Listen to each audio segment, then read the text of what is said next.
La Ventura is a film with three characters: the missing girl, the boyfriend, and the best friend. From the beginning we see something's wrong.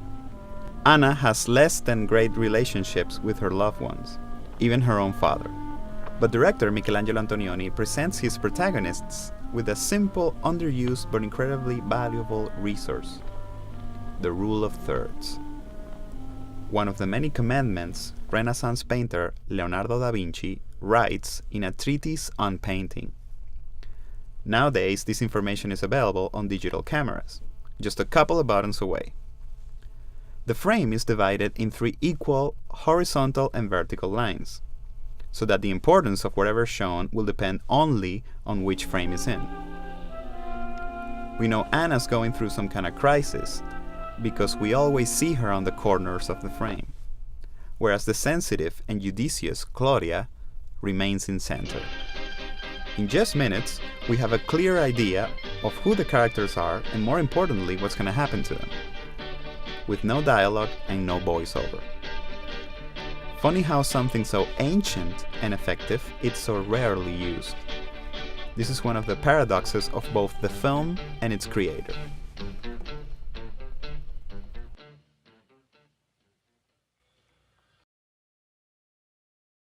Like all the great artists, Antonioni is a man full of contradictions. In La Ventura we can clearly see two. First, he likes to show characters that are going through some kind of spiritual crisis in abstract settings, something which gives the audience a fair degree of anticipation and leads us to contradiction number two. In his films, characters are not fighting one another like we see so many times. The fighting seems to be man against nature, or even modern man against nature. His thesis tries to show us that technology and material things tend to create a less than friendly rupture with the world around us.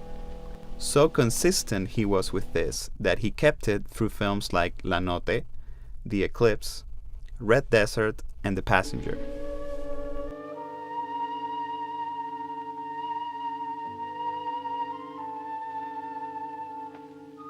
Of course, it's not enough to have a good eye for casting.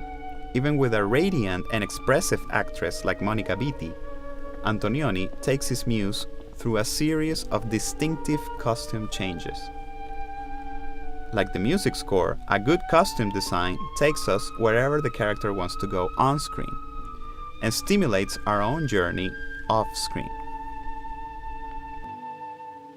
Granted, this filmmaker is praised for expanding the medium, but Antonioni, the great modernist, did not take for granted the power of visual aids like the window, famous resource of both painters and photographers, even though ambiguous at times, provides an undeniable empathy through its beauty and purity.